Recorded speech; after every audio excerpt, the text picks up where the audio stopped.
You give so much to everyone else, your partner, your kids, your job. But what about you? When was the last time you asked yourself, what do I need to feel truly nourished?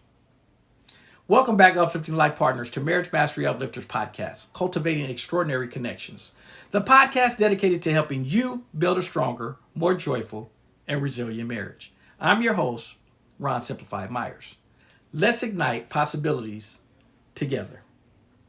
Well, this is our Self-Love Wednesday episode, and today we're diving deep into a topic that is foundational to every single relationship in your life, especially the one with yourself. Today, we're talking about something profound, yet often overlooked: identifying your core needs. You see, as we were talking about, we spend so much time focusing on what others need, what our partners need, what our children need, our colleagues. But when was the last time you truly sat down and asked yourself, what do I need to feel emotionally, mentally, physically nourished? This isn't about being selfish. It's about being whole. It's about filling your own cup so you can pour from a place of abundance, not depletion.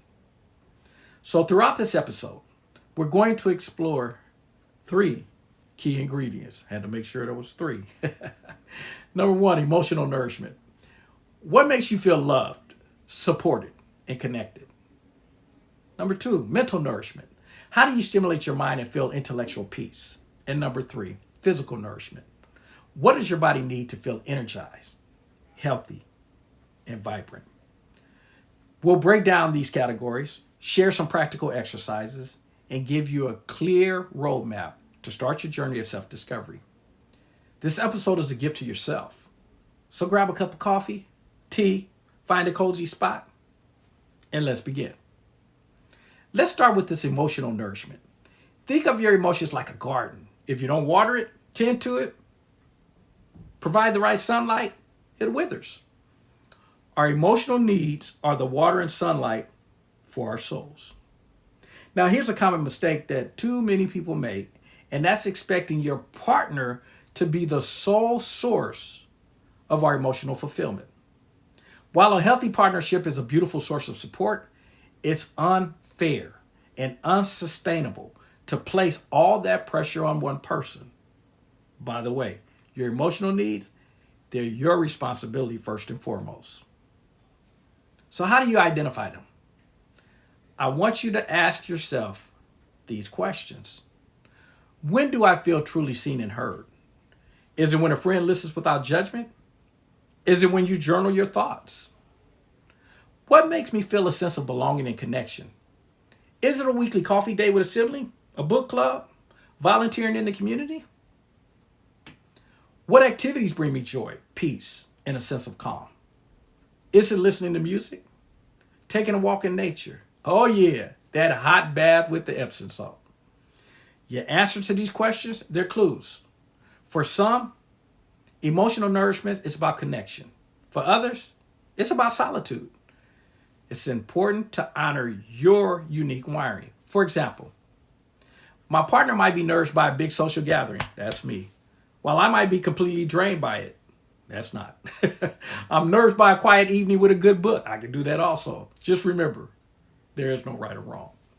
Now, once you identify these needs, you must communicate them to yourself first, then to your partner, and most importantly, you must prioritize them. Schedule that weekly coffee date. Block out time for your journal. These are not luxuries. They're necessities for your well-being. So let's move to the mental nourishment. Our minds are constantly at work, processing information, solving problems, and just navigating life. But just like a muscle, the mind needs to be exercised and rested. Mental needs aren't just about learning new things. They're about clarity, peace, and stimulation. When do you feel mentally alive? When do you feel mentally cluttered or exhausted? Here are some questions you can do or use to guide you.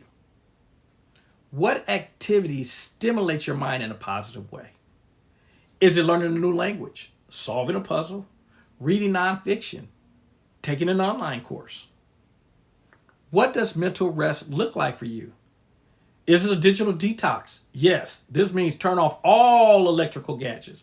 Move away from them. Yes, that includes your phone. Run away from it. Now, I know that seems like you can't survive without it in your hands, but practice putting it down. I know it'll be difficult at first because addictions, yes, I did say addictions, take practice to create a different habit. Meditating for 10 minutes. Unplugging from the news. What kind of intellectual conversations do you crave? Is it talking about philosophy with a friend? Debating a movie plot with your partner? For me, mental nourishment is often about creativity. I feel nourished when I'm brainstorming about ideas for the podcast or just writing in general. For my partner, it might be about deep research into a historical topic. A key part of mental nourishment is also about setting boundaries, which we talked about previously. Are you constantly consuming overwhelming information from social media or the news? Folks, that's not nourishing. That's draining. Protect your mental space fiercely. Consider a mental diet where you commit the amount of exposure that doesn't serve you peace. Remember also to take that hour of power that we talked about in the past, where Tony Robbins says you should spend at least 1 hour a day for yourself. I'll emphasize it again. There's 24 hours in a day. Do not allow anyone, and I mean anyone, to make you feel guilty by giving one of those hours to yourself. If people consider that being selfish, it's selfish time. We're not worried about their thought process. We're nourishing ourselves. So finally, let's talk about the foundation of it all, which is your physical nourishment. Our bodies, they're the vehicles for this life. How are you treating yours? This isn't just about diet and exercise, though those are very crucial. It's about listening to your body's signals and, most importantly, honoring its needs. Ask yourself, what does my body need to feel energized? Is it more sleep? A different type of food? A walk in the fresh air? When do I feel physically depleted? Is it after a long day of sitting, not drinking enough water, overcommitting my schedule, which is for most? What movement brings me joy, not just obligation? Is it dancing in the kitchen, some yoga, a hike? See, we often push through physical exhaustion and discomfort because we have to get it done. We got to get these things done. But consistently ignoring your body's signals, it's like driving a car without ever getting an oil change. Eventually, it will break down. Physical nourishment is also it's about pleasure and sensory experiences. A hot shower after a long day, that feeling of that soft blanket, the taste of a healthy, delicious meal. These are all the ways we can honor our bodies and create a sense of safety and well-being. So I want to encourage you this week to make a simple list with 3 columns: emotional, mental, and physical. And under each column, write down 3 to 5 things that truly nourish you. And then I want you to commit to incorporating at least one of those things into your day every day. It doesn't have to be a grand gesture. It can be as simple as 5 minutes of quiet time to yourself, a glass of water, and a 5-minute stretch. So there you have it. The journey to a more fulfilling life and a stronger marriage begins with understanding your own needs.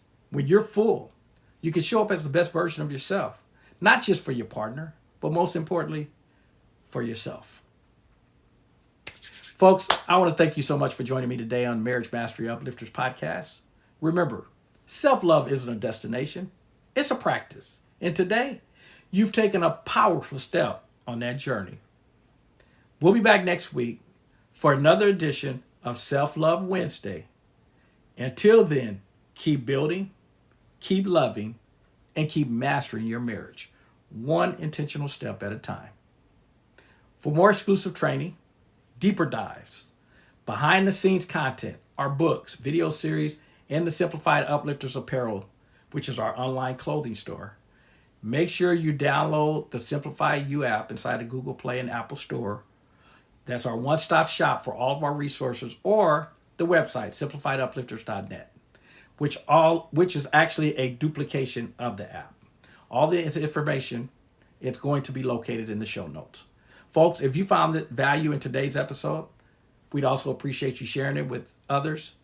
And in the podcast itself, we would love if you do that, especially with those that you know need to hear this message. And if you haven't already, subscribe to Marriage Mastery Uplifters podcast so you don't miss our upcoming Marriage Builder Sunday. Well, we'll explore how these individual strengths come together to create an unbreakable bond. Thanks again for joining me on this transformative Self-Love Wednesday.